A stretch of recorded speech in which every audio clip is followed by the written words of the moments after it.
All right, I wasn't going to make this video, but I have the camera here, and I figure it's probably best to share the real rather than sugarcoat it.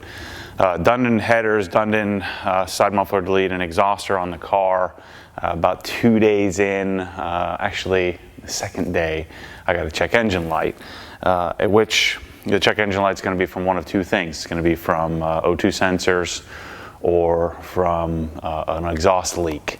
And you know, Dundon, Charles has this pretty dialed in with the CEL check engine light from the O2 sensors, and so it's likely an exhaust leak. So what I'm going to do, since the magic of having a lift now, I'm going to throw the car up on the lift, and I'm going to pull the engine cover off, which takes 2 seconds, and then one of the things that he suggested, since I torqued, the one side I torqued the header prior to putting the spring clips on. So I'm going to loosen all the bolts, make sure everything's nice and tight, and I'm going to clear the codes for you Porsche guys. We're going to see how this thing does. I have a Durametric tool, which is a USB to OBD2 port connection. It never freaking worked. Like I just couldn't get the thing to work right. Now I'm a Mac user, and I installed VMware, VM Fusion, and I bought Parallels as well. Installed Windows, whatever junk Windows version. I don't know how you guys use Windows. It's awful.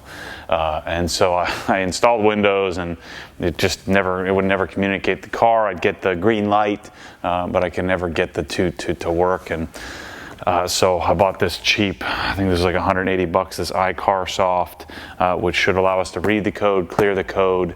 I'm going to go in and, again, look for any kind of exhaust leak. We might also be able to see if there's a leak somewhere in the header. One of the things that's very common on the 2016s and now the 2018 and 19s, these are really sensitive to leaks. So if you're into any kind of tuning or exhaust tuning, guys know that these GT3s are pretty sensitive to that. So, the check engine light, there's nothing wrong. I just don't want to see it on my dash, as I'm sure most of you obsessed people, or anybody who has a car, you don't want to drive around with a check engine light on, even though, again, nothing wrong with the car, but I don't want that on the dash. So we're going to address that today, see if we can fix it, and figure out, one, if there's an exhaust leak, two, if it's something to do with the O2 sensors, and we know that the side mufflers, the side muffler delete should work. It works on, I'm sure they have a 50, 60, 80, 100 cars out in the wild with no check engine light. So let's work on it, and I'm gonna get this thing set up, check the codes, and see what happens. Oh man, it's so wonderful having a lift. I'm gonna make an update video here shortly about what I did wrong on my lift install.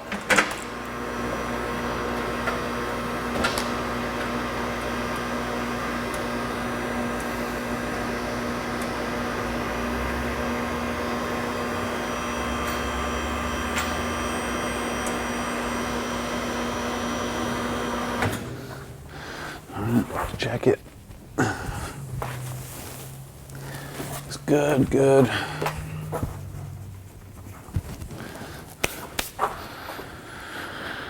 Yeah, I'd wired the darn thing backwards. I think we're good. Yep, everything's lined up.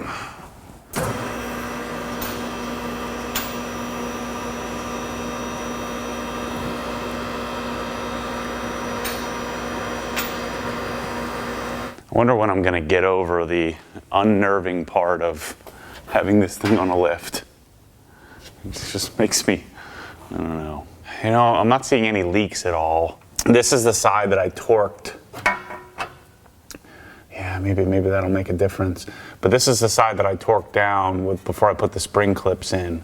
And so what I'm doing is just kind of knocking on these on the spring clip points. I don't want to hit it too hard because I'm going to break the welds, but I'm just kind of knocking it back in place. And then when I tighten the side muffler down, that could be an issue where we could be getting a slight leak. I mean, I don't see any leak, but that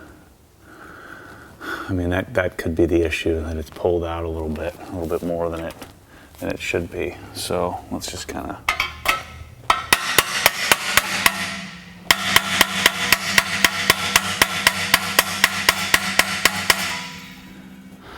I'm getting more resourceful in my old age. But I took a block of wood, took the header off. I pretty much guarantee this was the issue. Again, because these sort of pulled out of joint a little bit and probably were leaking. So I, basically just took each collector, or each, whatever you call these things, each tube pipe, and just hammered down on it like so. So now I can put the header back up in. I don't know if you noticed before, but I don't think I showed you. But there was a clear, these were out probably 1/8, maybe a 1/4 inch, something like that. So now we've got it so that everything fits properly. These are designed so that they are able to move so you can fit, any imperfections of the car. And so I had to get them lined up because they got tweaked a little bit in shipping. And actually, Jamie and I were talking from Dundon. We're talking about, their intent here shortly. It would be to, they're going to start sending bracing, because they have a jig that they set these in so that they're exactly correct. Because the car's precision built. They're going to have a system where I guess it would just bolt to the the front of the headers to keep them all aligned, keep them so that they're properly set when you get them in shipping. Because when UPS is punting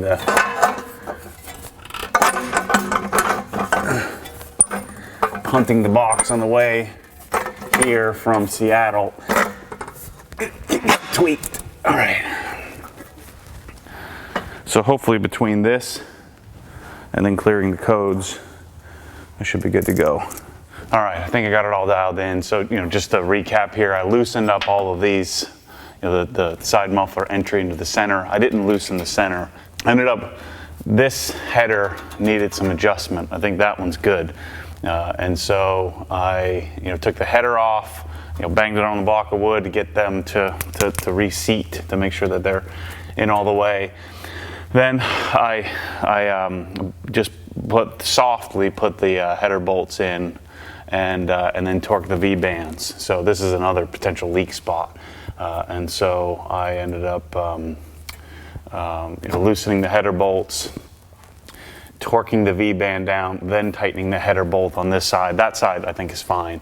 And so we want to make sure that the V-bands get a good solid connection, and I can see up in there that I don't have any crack or hole.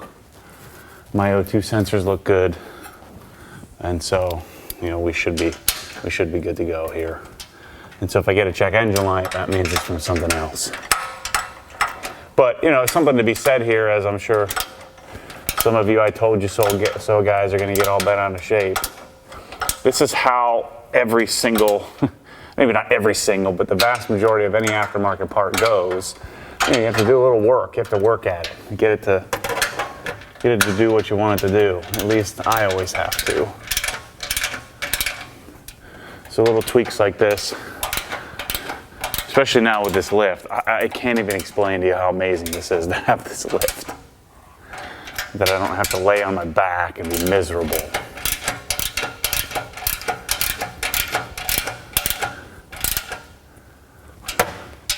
But when you're doing aftermarket things like this, and I know some of you that don't have any experience or want to complain about what something like this costs, because this exhaust is really expensive. The center section is 3,500 bucks, and the headers are 6,500. So we're what, 10 grand for this setup. It really doesn't matter if you want it to be a certain way. This is, in my experience, this is how it goes. Little tweaks, little bits of effort, especially if you do it yourself. But even if you do hire someone, a professional, and there's still, sometimes you have to go back and go at it again. So that side's torqued. All right, so I'm going to put the plate back on, and then we'll work on the OBD2, resetting the codes. Man, I can't explain to you how much I love this lift. This is great. I don't even have to bend down to mess with this. The problem is I forgot the darn key to the car, so I got to go back home to get it. It's only a mile away, but I swear I sit there and obsess over what I need, and then I don't bring it. So this is a iCar Soft Pour 2.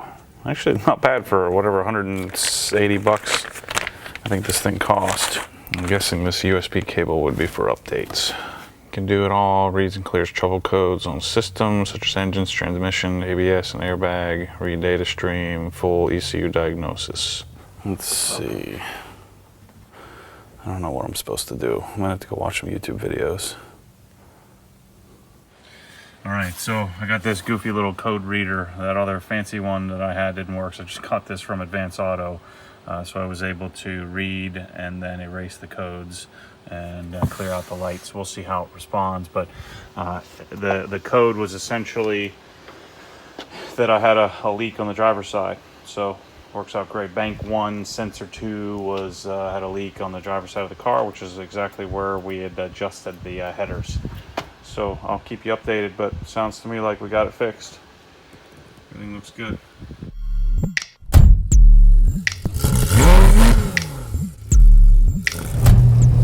What happens when the force pulls you back, your foot naturally comes off the gas. You have to keep your foot to the floor, foot to the floor.